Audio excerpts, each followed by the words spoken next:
Hi everyone, I'm Bia and welcome back to Kardec Reading for Teens.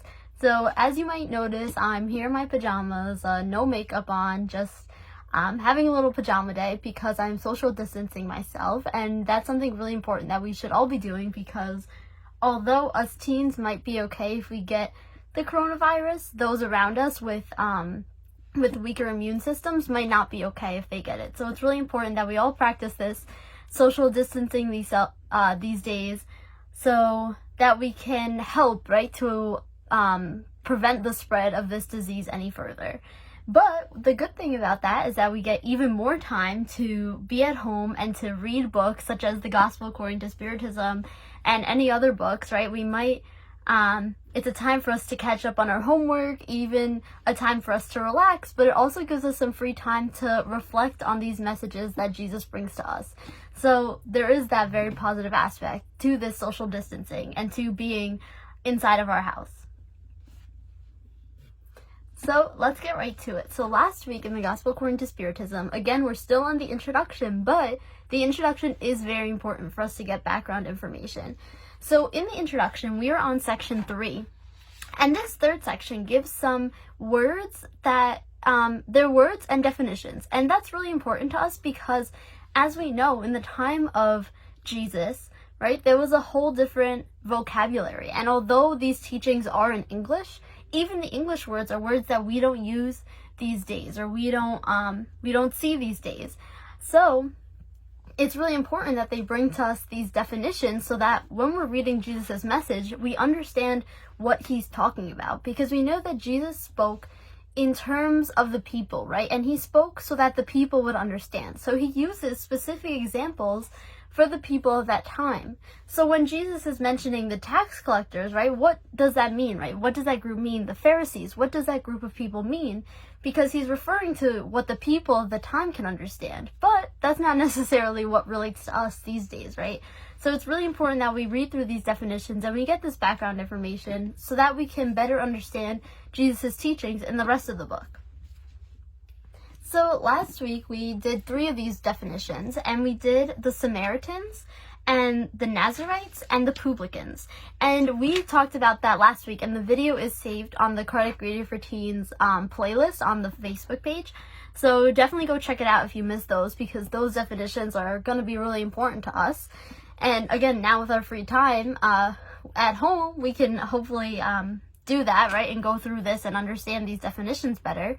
But one thing I just wanted to recap on is the publicans. So we talked about how they are the ones that were collecting taxes. But they were collecting taxes, but also becoming rich. So it was kind of a corrupt system is what we talked about. And that's just important going into the next definition that they bring us. And the next definition is the tax collectors. And again, for this section, I'm going to be reading specifically what they wrote because they give a very detailed explanation, and it's on a topic that even I don't know, right? I don't know what the tax collectors are until we study it together. So I want to read their definition so we can all get a full concept, we can all get the full idea and not just interpret it. So the tax collectors. These were the lower class of collectors, entrusted principally with the collection of tolls on entering cities. Their function was more or less similar to those custom officials and the granting of passes. They shared the rejection suffered by the publicans in general. This is the reason why, in the Bible, we frequently meet the word publican alongside the expression sinful people. This did not imply debauchery or vagrancy, but was a term of scorn, a synonym for people who kept bad company, people unworthy to mix with decent people. So here we can see, so the tax collectors are the lower class of the collectors, right? So we know the publicans were the ones that were the upper class. They were the ones that were getting rich off of this, right? And in this corrupt system. The tax collectors, however, they were mostly like we know, like toll bridges, right? They were the people collecting the tolls to get from city to city. Except they often get grouped. Although they didn't get super rich like the publicans, they often get grouped with the publicans of being sinful and being hated, right? People didn't like them because they were taking the people's money. So they often get grouped with the publicans, these tax collectors. And again, not saying that because they were a publican, because they were a tax collector, means they were sinful, right? No, they were just doing their job, right? But it's people that kept bad company, unworthy to mix with decent people. So not only were they collecting the tax, but they were being corrupt, right? They were using it for themselves. And it's that aspect. So it's not the aspect of, oh, they were collecting taxes, but that's their job. No, it was the corrupt part that got people to dislike them. And again, think of them as sinful people. And for just, people to not like that group of people. So oftentimes, like they're saying, we might see that a lot. See that the publicans and the tax collectors are referred to sinful people. And now we understand why, right? It's not because, okay, anyone who collects tax is sinful, because we know that we need those taxes, right, for our towns, our schools, and all of that. But it's talking about what was happening with those people, right? Being corrupt and all of that stuff that was happening. Taking the money away, but they were becoming rich. Okay, so the next word that we have is the Pharisees. So from the Hebrew meaning division or separation. So Pharisee comes from the Hebrew word that means division or separation. Tradition is an important part of Jewish theology. It consists of a complement of successive interpretations given to the scriptures, and that become articles for dogma. Amongst scholars, this was the subject for interminable discussion, most of which were over simple questions as to the meaning of words and their form. Just like theologians dispute the subtleties of scholastics in the Middle Ages. From all these resulted different sects, each one wishing to have the monopoly of the truth and consequently detesting one another, as so often happens. So here they're kind of giving us background to the Pharisees, right? So they're saying tradition is really important. And they said, but there was the scriptures, right? Their main thing, but it kept getting interpreted differently. So these Pharisees, right, these scholars, so there was these scholars, right? And the scholars would all argue about what was the right interpretation. And because they had different interpretations, they often wouldn't get along and they wouldn't like each other because, oh, I want to have the truth. I want what I say to be true. So they formed into different sects and like different little groups because there was those who believed in this, those who believed in that, and everyone had their own interpretation and they all wanted to be right. So oftentimes those sects did not get along. So they continue. Among these sects, the most influential were the Pharisees, whose chief, Hillel, a Jewish doctor born in Babylonia, some 180 or 200 years BC, was the founder of a famous school where it taught that faith should be put only in the scriptures. So the Pharisees, right, so the most influential sect, right, so all these people are having all these different opinions. They want theirs to be true.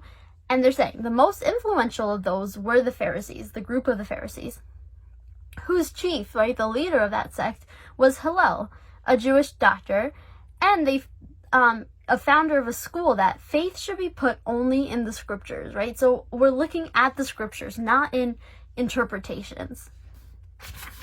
Then it continues. The Pharisees were persecuted at different times, especially under Hyrcanus, who was sovereign pontiff and king of the Jews, Aristobulus and Alexander, who were king of Syria. However, Alexander granted them honors and restored their properties, which made it possible for them to reacquire their old powerful status. This continued until the ruin of Jerusalem in the year 70 AD, at which time the name disappeared as a result of the scattering of the Jews.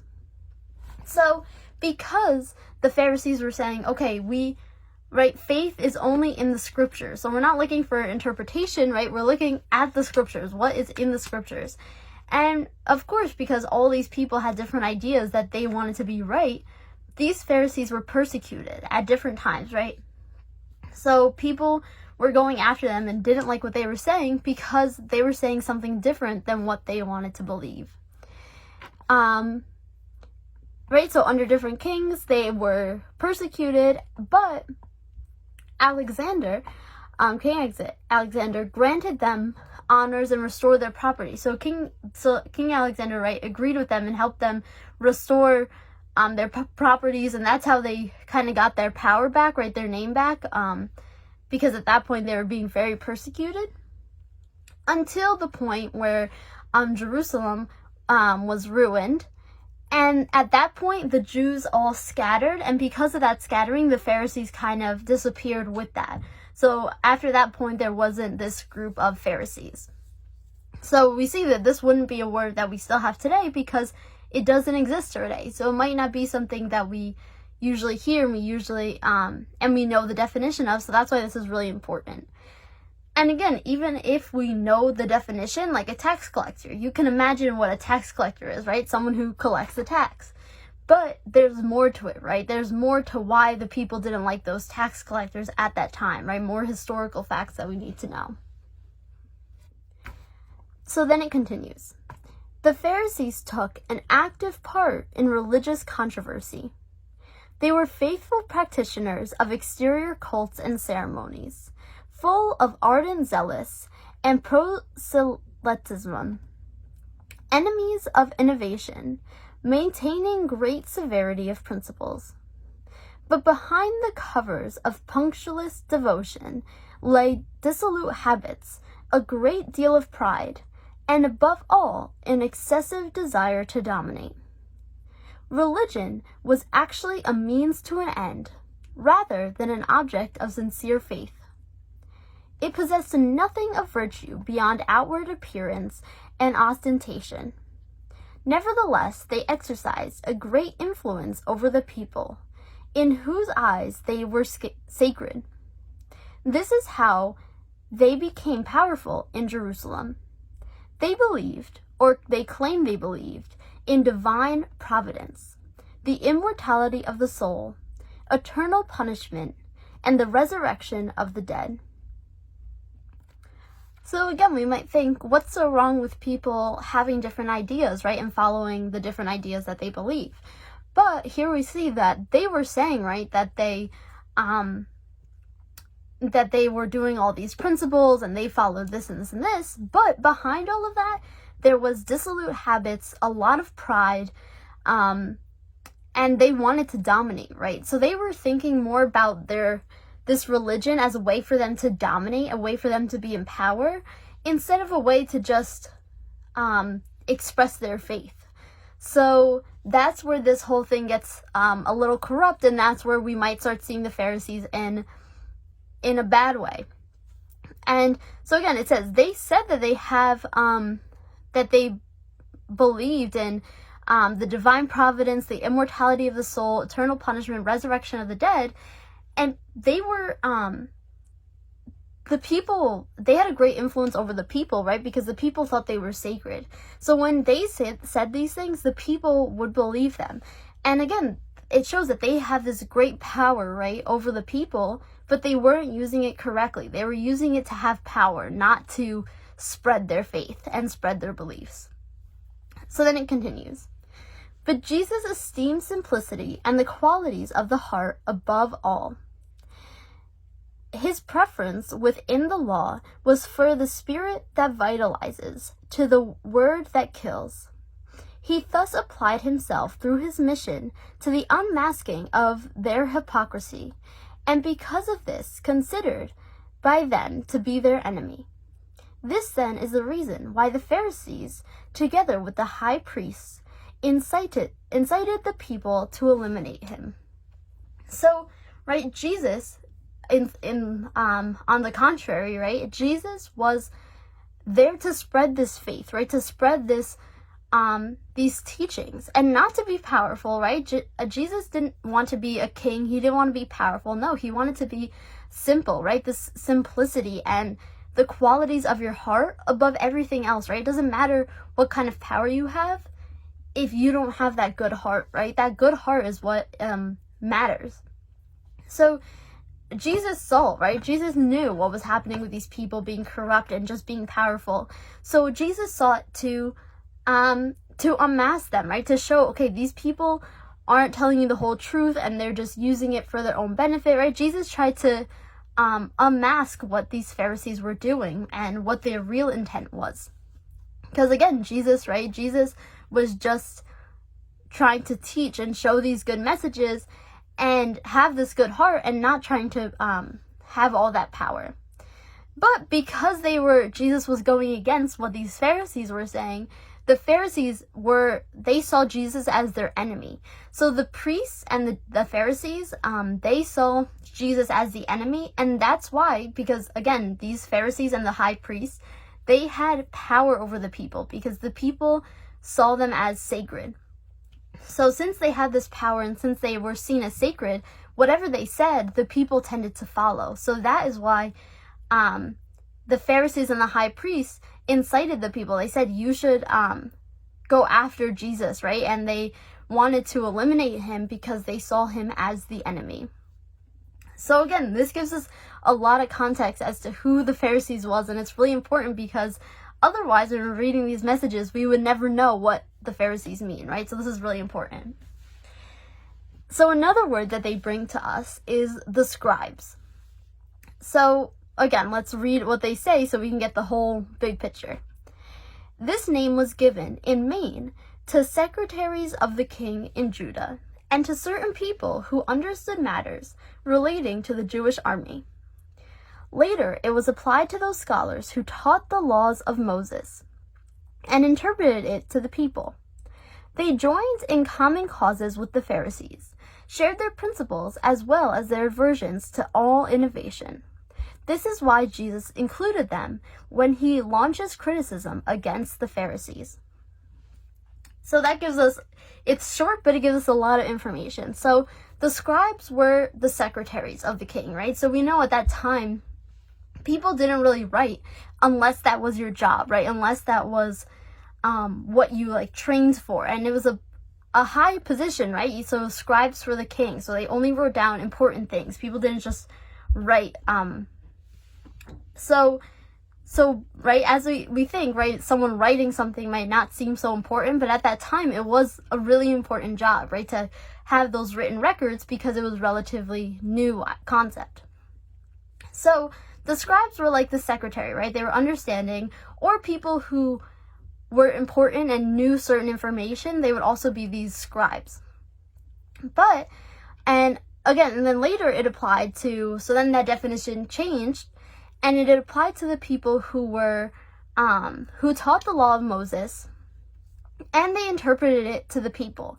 So, right, so they were taught Moses' teachings, and then they spread that to the people. So kind of like a middleman.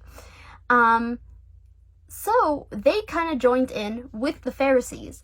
And that is why when Jesus is criticizing the Pharisees, because, right, as we know, they were just trying to get power and they weren't really expressing their faith, Jesus also criticizes the scribes because the scribes were teaming up with the Pharisees.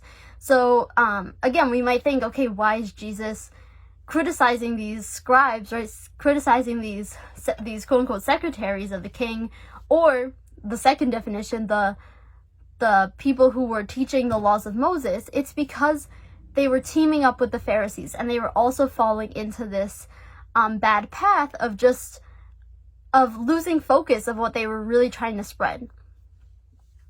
And so the last word I want to go over today is synagogue.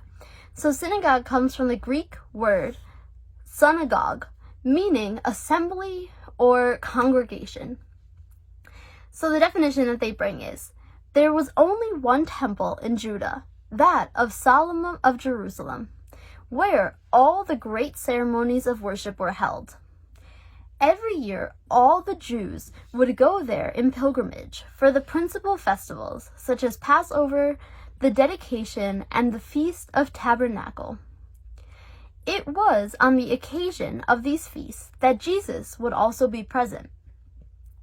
The other cities did not have temples, only synagogues, buildings where the Jewish people would collect for their Saturday meetings and public prayers, under the leadership of the elders, the scribes, or scholars, versed in the law. It was due to this fact that Jesus, although he was not a priest, was able to teach at the synagogue on Saturdays. So then there's another little sentence, but we'll read that after. So what they're saying is there was one temple, right? One big temple in Jerusalem. And for the big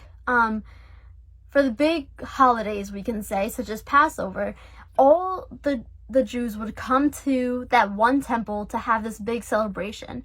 And Jesus would also be there, right? So they would all come to this big temple for their main celebrations. But on their normal everyday lives, they had synagogues in their cities, in their towns. So synagogues were just simple buildings that they would meet for their Saturday meetings or their prayers. So this wasn't a big fancy temple, but just simple buildings where they would meet, right, on just little everyday things and not their big celebrations. But these synagogues were taught, so the temple was run by the high priest, right, and priests. But the synagogues were led by the elders, the scribes, and scholars, right? So people that were looked up upon, right? So people looked up to those people, but they didn't have to be a priest, right? So people thought that these people were educated, so they could run the synagogues, but they didn't have to have that priest status. And that's why Jesus was able to teach at the synagogue, because he wasn't a priest, right? He was never a priest, but right? So he was never a priest, but he was able to teach because he was looked up upon. The people saw that he was capable of teaching, right? And they looked up to what he had to say, just like these scholars or the elders or the scribes. And then the last little line that they say is, ever since the ruin of Jerusalem and the dispersal of the Jews, the synagogues in the cities where they went to live became temples for the celebration of their cults. So after Jerusalem was ruined, and after their one big temple was ruined and they weren't going to go there anymore, then these little synagogues became more, not powerful, but that became their main place, right? Because now they weren't going. So now these synagogues became their temples and became their place of not only everyday little things, but also their big celebrations. And their big celebrations, and they often grouped up, like they're saying, of cults, right? So they often grouped because it diverged, right? People had the same main concept, but different little concepts. So after a while, these synagogues became a more powerful entity after their one big temple was ruined. So that's where we'll leave off today. And again, I know that this part could be a little boring because we're not really learning any direct messages, right, from Jesus. But this is really important because this will help us so much to understand the messages coming in the future when we are reading these messages. Because if we don't understand this right now, it's going to be harder to understand the rest of the book and the rest of the messages that come our way. So again, even though this might be boring, we'll get through the introduction soon enough. In a couple of weeks, we'll finish the introduction and we'll move on to those messages, and it'll be 100 times easier because we processed this introduction. And again, this is a great time to reread what we've read in the introduction so far, go through it, try to understand it better, even look forward into some of the messages. With this social distancing time that we're having, for us to study, right, and use this time wisely to help improve ourselves, even if we are just inside of our house right now, right? We can definitely use this time for the good and to better ourselves. If at all you guys have any questions, comments, concerns, anything you want to talk about, anything you want me to talk about more, again, while we're having this free time, feel free to let me know, comment below, or email me at kardecradioforteens@gmail.com, and I'll get back to you right away. I'm Bia, and this has been Kardec Radio for Teens. Thank you all for watching.